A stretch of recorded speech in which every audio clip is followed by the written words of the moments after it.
बिस्मिल्लाहिर्रहमानिर्रहीम। अस्सलाम वालेकुम students, 10th class, how are you. 10th class chemistry का आज का हमारा टॉपिक है जी चैप्टर नंबर 13 बायो केमिस्ट्री से आज हमने बच्चों अपने इस आर्टिकल का आगाज़ करना है और आज हम पढ़ना चाह रहे हैं कि बायो केमिस्ट्री के अंदर कौन कौन सी चीज़ें मेजर हमारे पास जो पॉइंट्स हैं उनको हमने डिस्कस करना होगा। और हम ये जानते हैं कि बायो केमिस्ट्री, जैसा कि आप 9th क्लास में इसकी ब्रांच के बारे में पढ़ चुके हैं कि बायो केमिस्ट्री क्या होती है। बायो केमिस्ट्री वो चीज़ होती है जिसमें हम structure, composition, properties and reactions of matter along with the living organisms, जो हम लिविंग ऑर्गेनिजम्स के अंदर तमाम रिएक्शन, कंपोजिशन एंड स्ट्रक्चर्स को हम डिस्कस करते होते हैं, वो क्या कहलाती है जी, बायो केमिस्ट्री कहलाती है।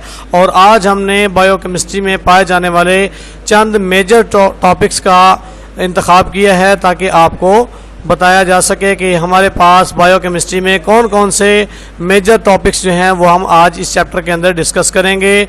जी बच्चों, सबसे पहला हमारा टॉपिक है जी कार्बोहाइड्रेट्स। कार्बोहाइड्रेट्स के बारे में हमने पढ़ना है। देखें, कार्बोहाइड्रेट्स नाम से ही रिप्रेजेंट कर रहा है कि एक हमारे पास ऑर्गेनिक कंपाउंड्स होंगे सारे के सारे, ठीक है बच्चों। और कार्बोहाइड्रेट्स के बाद इसकी सेकंड क्लास है जी, हम पढ़ेंगे प्रोटीन्स के बारे में, और इसके बाद लिपिड्स के बारे में, न्यूक्लिक एसिड के बारे में और विटामिन्स के बारे में, ठीक है। आज हमने जो अपने टॉपिक का इंतखाब किया है वो आज हम इंट्रोडक्शन ले रहे हैं। हमारे पास हम देखेंगे सबसे पहले कि कार्बोहाइड्रेट्स क्या होते हैं और कार्बोहाइड्रेट्स जो हैं वो किन किन चीज़ों से मिलकर बने हुए होते हैं, ठीक है बच्चों। तो सबसे पहले हम अपना टॉपिक स्टार्ट करते हैं जी। What is carbohydrates. कार्बोहाइड्रेट्स नाम से इंडिकेट कर रहा है कि carbo means carbon, hydrates mean water means के H2O, या इसमें कार्बन और हाइड्रोजन से मिलकर बनने वाले जितने भी कंपाउंड्स होंगे वो सारे के सारे कार्बोहाइड्रेट्स कहलाएंगे। मीन्स के इसमें हम जस्ट ऑर्गेनिक कंपाउंड्स को ही डिस्कस कर रहे हैं।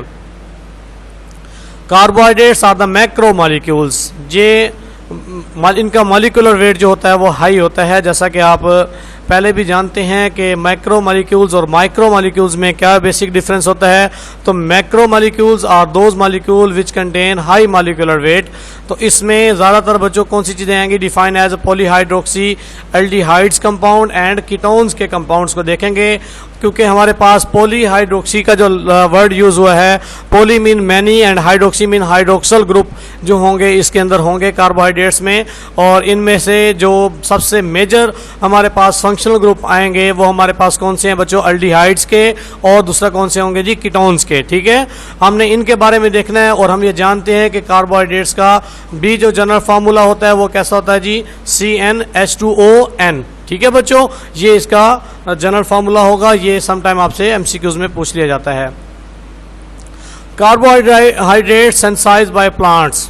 कार्बोहाइड्रेट ज़्यादातर बच्चों प्लांट्स बनाते हैं, क्योंकि हम प्लांट्स को जो है वो देखते हैं कि वो फोटोसिंथेसिस करते हैं। और फोटोसिंथेसिस में जो हमारे पास रॉ मटेरियल यूज़ होते हैं वो कौन सी चीज़ें होती हैं जी, कार्बन डाइऑक्साइड, वाटर जो अपने वो जड़ों से लेते हैं और जाइलम सेल्स के ज़रिए से कंडक्ट करवाते हैं from the root to the shoot system, ठीक है। अपने रूट से लेकर शूट तक वो जो है ना वो अपने पानी को पहुंचाते हैं। और हम जानते हैं कि पौधों के पत्तों में स्टोमेटा होते हैं और वो डे टाइम में कार्बन डाइऑक्साइड जो है वो हमसे लेते हैं, और सूरज की रोशनी में वो क्या बनाते हैं जी, ग्लूकोज बनाते हैं। और ग्रीन पिगमेंट क्लोरोफिल जो होता है वो कन्वर्ट करता है उस सनलाइट को मैकेनिकल लाइट्स में, और क्या बनाते हैं जी, वो ग्लूकोज बनाते हैं। यहाँ पर आपको एक यहाँ पर हम आपको एक इक्वेशन के ज़रिए से समझा रहे हैं, जैसा कि पहले भी आपने छोटी क्लासेस में पढ़ा होगा 6-7 में। देखिए, कार्बन डाइऑक्साइड के 6 मॉलिक्यूल हैं बच्चों, ठीक है।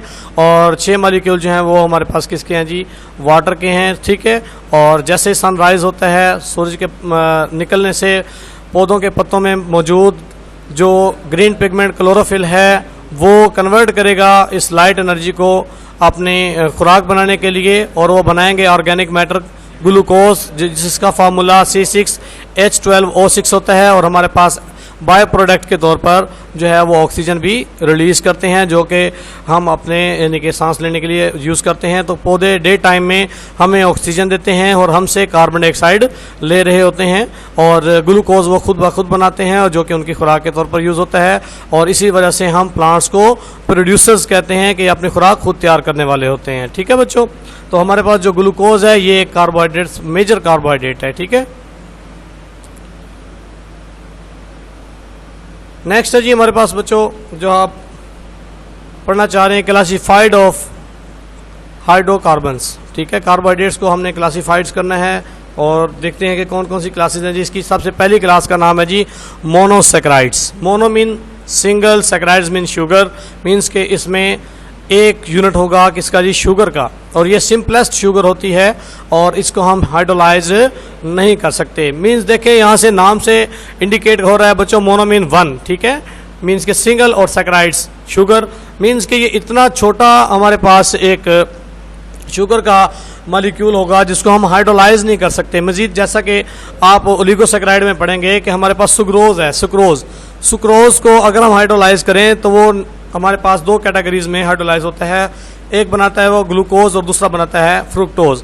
लेकिन जो हमारे पास मोनोसैकराइड्स होंगे ये हाइड्रोलाइज नहीं कर सकते, हम इनको मजीद जो है ना वो डिवाइड नहीं कर सकते, मजीद इनको हाइड्रोलाइज करके कोई नया इनसे भी छोटा कोई हम यूनिट तैयार नहीं कर सकेंगे इनका। इसी वजह से हम इसको क्या कहते हैं जी, मोनोसैकराइड जो होते हैं वो नॉट हाइड्रोलाइज होते हैं, ना हाइड्रोलाइज नहीं होते, बिल्कुल सिंपल शुगर होते हैं। और इनमें दूसरी जो मैं बात आपको बताना चाहता हूँ कि इनके अंदर हमारे पास जो कार्बन एटमों की जो तादाद है वो 3 से लेकर 9 तक होती है। ठीक है जी। अब मीन्स के हमारे पास अगर कोई मोनोसैकराइड कंपाउंड बना हुआ है 3 कार्बन से तो हम उसको क्या बोलेंगे, ट्राइयोज बोलेंगे। अगर 4 से बना हुआ है तो ब्यूटोज बोलेंगे। ठीक है, अगर 5 से बना हुआ है तो पेंटोज, 6 वाला हेक्सोज। ठीक है जी। इसी तरीके से 7 वाला हेप्टोज, 8 वाला ऑक्टोज, 9 वाला नैनोज। ठीक है जी। ये इस तरीके से जो हमारे पास 3 से लेकर 9 कार्बन जो एटम जो हैं वो इसमें बनाएंगे मोनोसैकराइड्स मिलकर। ठीक है, और इनमें से सबसे ज़्यादा नेचर में पाए जाने वाले जो मोनोसैकराइड्स हैं वो हैं जी हेक्सोज। ठीक है, जिनमें हमारे पास ग्लूकोज एंड फ्रुक्टोज आते हैं। ठीक है, हम इनकी जो अबंडेंस है वो हमारी नेचर में बहुत ज़्यादा है जो हेक्सोज शुगर हैं मोनोसैकराइड्स के। तो इसमें 6 जो हैं वो कार्बन होंगे और वो penta hydroxy aldehyde and penta hydroxy ketone से मिलकर बने हुए होंगे। जो ग्लूकोज होंगे वो पेंटा हाइड्रोक्सी एल्डिहाइड से मिलकर बने हुए होते हैं और जो फ्रुक्टोज होते हैं ये पेंटा हाइड्रोक्सी कीटोन से मिलकर बने होते हैं। तो मोनोसैकराइड्स की आप बच्चों कुछ हम प्रॉपर्टीज़ को डिस्कस करते हैं कि मोनोसैकराइड्स जो होते हैं वो वाइट क्रिस्टलाइन फॉर्म में पाए जाते हैं। इनके जो एलिमेंट्स की मॉलिक्यूल में जो अरेंजमेंट है वो एक सिमेट्रिक वे में होती है। जैसा कि आप शुगर देखते हैं तो शुगर ये हमारे पास क्रिस्टलाइन फॉर्म में होती है। ठीक है जी। तो ये वाइट क्रिस्टलाइन फॉर्म में इन नेचर पाए जाते हैं। There are soluble in water, जैसा कि हम शुगर को वाटर के अंदर जो है सॉलेबल कर लेते हैं। और इनका टेस्ट कैसा होता है जी, हमारे पास बिल्कुल स्वीट इन टेस्ट होते हैं, मीठे होते हैं, इनका जायका कड़वा नहीं होता बल्कि मीठा होता है। और इनको हम वाटर के अंदर सॉलेबल भी कर सकते हैं।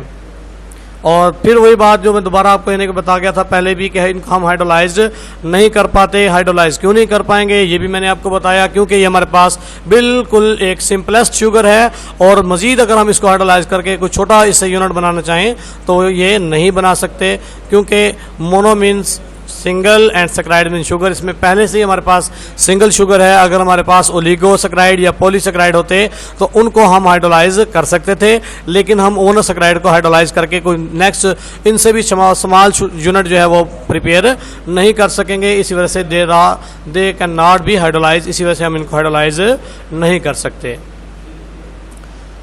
नेक्स्ट है बच्चों हमारे पास एक बहुत ही इंपॉर्टेंट शॉर्ट क्वेश्चन जिसको आप अपने जहनों में जहन नशीन कर लेंगे और इनकी बार बार लिखकर प्रैक्टिस भी करेंगे अपने पास। ये आपसे शॉर्ट क्वेश्चन में मोस्टली जो है पेपर्स के अंदर आ जाता है कि difference between the structures of glucose and fructose. तो जी बच्चों यहाँ पर देखें ग्लूकोज का भी स्ट्रक्चर आपके सामने यानी कि दिखाया जा रहा है और फ्रुक्टोज का स्ट्रक्चर भी दिखाया जा रहा है। ये बच्चों दोनों जो हैं एक दूसरे के आइसोमर्स हैं और आइसोमर्स जो है वो आप पीछे वाले चैप्टर में पढ़ चुके हैं। आइसोमर्स क्या होते हैं, having a same molecular formula but different structural formulas and properties. देखें इनका मॉलिक्यूलर फार्मूला जो होगा वो सेम होगा, लेकिन इनमें जो स्ट्रक्चरल फार्मूला है वो दोनों का क्या होगा बच्चों, डिफरेंट होगा। और एक बात और भी बताता चलूँ कि ये हमारे पास इनका मॉलिक्यूलर फार्मूला तो जैसे सेम है, लेकिन स्ट्रक्चर फार्मूला में जो डिफरेंस के साथ साथ फंक्शनल ग्रुप भी जो है वो भी डिफरेंट है। मीन्स कि हमारे पास जो ग्लूकोज है ग्लूकोज के अंदर हमारे पास जो फंक्शनल ग्रुप है वो है जी एल्डिहाइड, और जो हमारे पास फ्रुक्टोज में फंक्शनल ग्रुप है वो है कीटोन। ठीक है जी, तो आपने ये यानी कि एक तो इनका फंक्शनल ग्रुप चेंज है, दूसरा इनका स्ट्रक्चर फार्मूला एक दूसरे से चेंज है, लेकिन इनका जो मॉलिक्यूलर फार्मूला है वो दोनों सेम है, और इसी बुनियाद पर ये एक दूसरे के क्या कहलाते हैं जी, आइसोमर्स कहलाते हैं। और देखें यहाँ पर हमारे पास फर्स्ट ऑफ ऑल हम कार्बन देखें कितने हैं, हमारे पापास C6H12O6 होता है हमारे पास इसका मॉलिक्यूलर फार्मूला। तो सबसे पहले आप कार्बन गिन लें, 1 2 3 4 5 एंड 6 हमारे पास कार्बन हो गए। अब हमने ये भी आपको पहले मैं बता चुका हूं कि जो ग्लूकोज होता है उसके अंदर हमारे पास कार्बोनाइल ग्रुप के साथ, ये हमारे पास कार्बन है, डबल बॉन्ड O, इसे हम कार्बोनाइल ग्रुप बोलते हैं। कार्बोनाइल ग्रुप के साथ अगर एक तरफ H लग जाए तो वो क्या कहलाता है जी, एल्डिहाइड कहलाता है। तो ग्लूकोज के अंदर हमारे पास फर्स्ट कार्बन पे कौन सी चीज़ होगी बच्चों, एल्डिहाइड होगी। ठीक है, और इसी तरीके से जैसा कि नाम से रिप्रेजेंट करता है कि जी पेंटा हाइड्रोक्सी एल्डिहाइड, तो पेंटा हाइड्रोक्सी मतलब कि 5 कार्बनों के साथ 5 टाइम जो है वो हमारे पास हाइड्रोक्सल ग्रुप अटैच होंगे।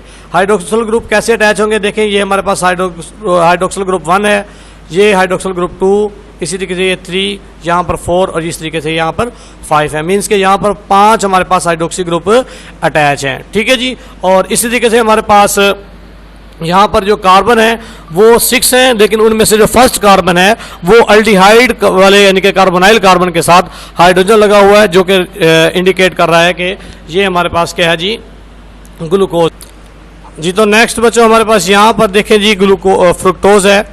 तो फ्रुक्टोज में हमारे पास जो फर्स्ट कार्बन है वहाँ पर कोई भी अल्काइल हाइड्रो यानी कि लगा हुआ होगा, जिसे हम क्या बोलते हैं जी, अल्काइल ग्रुप बोलते हैं। अल्काइल के साथ हमारे पास एक हाइड्रोक्सी ग्रुप लगा हुआ है। ठीक है जी, और जो सेकंड कार्बन है वहाँ पर हमारे पास कीटो ग्रुप है, मींस के C डबल बॉन्ड O, ये हमारे पास कीटोनिक ग्रुप लगा हुआ है। ठीक है, और हम इस फ्रुक्टोज को भी पेंटा हाइड्रोक्सी कीटोन बोलते हैं। और सबसे पहले मैं आपको बता दूं कि पेंटा हाइड्रोक्सी कीटोन क्यों बोलेंगे, क्योंकि यहाँ पर भी हमारे पास 5 हाइड्रोक्सल ग्रुप अटैच होंगे। देखें यहाँ पर ये एक हाइड्रोक्सल ग्रुप अटैच है, ये 2, यहाँ पर ये 3, ये 4 और इस तरीके से 5। इसी वजह से हम इसको क्या बोलते हैं जी, पेंटा हाइड्रोक्सी कीटोन बोलते हैं। और कीटोनिक ग्रुप यहाँ पर ये हमारे पास ये कार्बन जो है ये कीटोन को रिप्रेजेंट कर रहा है। और इनका भी जो मॉलिक्यूलर फार्मूला है वो C6H12 और O6 ही होगा, लेकिन इनमें जो स्ट्रक्चर फार्मूला है वो दोनों का डिफरेंट होगा। तो ये आपने बच्चों अपनी कॉपी पर बनाकर मुझे यानी कि सेंड भी करना है, और इसको बार बार इसकी बनाकर प्रैक्टिस भी करनी है। ये इंपॉर्टेंट आपके पास एक शॉर्ट क्वेश्चन के तौर पर आएगा। नेक्स्ट है बच्चों हमारे पास ओलिगोसैकराइड्स। ओलिगोसैकराइड्स में फर्स्ट ऑफ ऑल मैं आपको बताता चलूं कि ओलिगोसैकराइड्स होते क्या हैं। Oligo mean few, saccharides mean sugar, means के इसमें कुछ जो है ना वो शुगर होंगे। और ओलिगोसैकराइड में फ्यू का मतलब मैं आपको बताता चलूं कि इसमें 2 से लेकर तकरीबन 9 तक जो है वो मोनोसैकराइड्स जो हैं वो अटैच होते हैं। तो give 2 to 9 units of monosaccharides on hydrolyse. जब हम इनको हाइड्रोलाइज करते हैं ना ओलिगोसैकराइड्स को, देखो मोनोसैकराइड तो हाइड्रोलाइज नहीं होते, मैं पहले भी बता चुका हूं, लेकिन जो ओलिगोसैकराइड्स हैं इनको जब अगर हम हाइड्रोलाइज करेंगे तो ये हमारे पास 2 से लेकर 9 यूनिट्स तक मोनोसैकराइड जो हैं वो देते हैं। और इनमें 2 or more than 2 saccharide sugar जो हैं वो होंगे। नेक्स्ट है जी therefore there are classified into disaccharides. देखें जो 2 से मिलकर बना हुआ है वो नाम से रिप्रेजेंट कर रहा है कि डाइसैकराइड्स।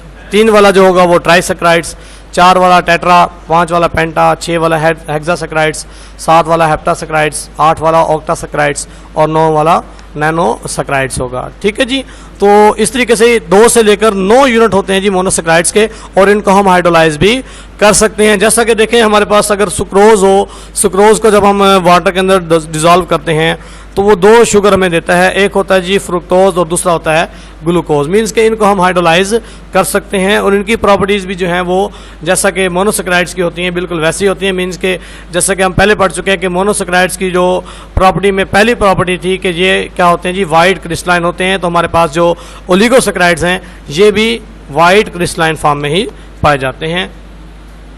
दे आर सॉलेबल इन वाटर, ये भी पानी के अंदर सॉलेबल होंगे, और इनका जो जायका होगा, इनका जो टेस्ट है वो भी स्वीट इन टेस्ट होते हैं। नेक्स्ट है बच्चों हमारे पास पॉलीसैकराइड्स। ठीक है जी। Poly mean many, saccharides mean sugar, means के इसमें मोर देन 9 शुगर जो हैं वो मोनोसैकराइड्स के होंगे और ये बहुत सारे यानी कि इनको हम हाइड्रोलाइज कर सकते हैं और इनकी जो प्रॉपर्टीज़ हैं वो ओलिगोसैकराइड्स और मोनोसैकराइड दोनों से ही डिफरेंट होंगी। ठीक है। Polysaccharides are the macromolecules carbohydrate consisting of 100 to thousands monosaccharides, means में इसमें सैकड़ों से हज़ारों मोनोसैकराइड्स यूनिट्स जो हैं वो इसमें अटैच होंगे और इसकी जो मशहूर एग्जांपल है वो है स्टार्च एंड सेलुलोज, जो कि पौधों के सेल वॉल बनाने के लिए यूज़ होती है। नेक्स्ट है बच्चों हमारे पास ये जो पॉलीसैकराइड्स होते हैं ये अमॉर्फस सॉलिड होते हैं, ये बिल्कुल एक क्रिस्टलाइन सॉलिड नहीं बनाते।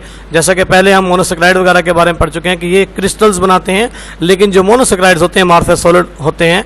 मीन्स के जैसे कि आपके पास आटा हो, उसमें पानी डालकर आपने उसको गूंद के रख लिया है तो वो अमॉर्फस सॉलिड कहलाएगा, वो क्रिस्टलाइन सॉलिड नहीं कहलाएगा। There are tasteless and insoluble in water, इनका कोई जायका भी नहीं होता और पानी के अंदर सॉल्युबल भी नहीं होते। तो बच्चों यहाँ पर आपका ये लेक्चर जो है वो ख़त्म होता है। आपने इस पूरे कार्बोहाइड्रेट्स के टॉपिक को बहुत अच्छे तरीके से याद करना है, जिसमें आपने पढ़ा है जी मोनोसैकराइड्स, ओलिगोसैकराइड्स एंड पॉलीसैकराइड्स। नेक्स्ट आपका लेक्चर होगा बच्चों uses and sources of carbohydrates. तो इस पूरे टॉपिक को और इस पूरे लेक्चर को आपने बहुत अच्छे तरीके से याद करना है। नेक्स्ट लेक्चर आपको कार्बोहाइड्रेट्स के यूजेस एंड सोर्सेज का पढ़ाया जाएगा। वस्सलामु अलैकुम।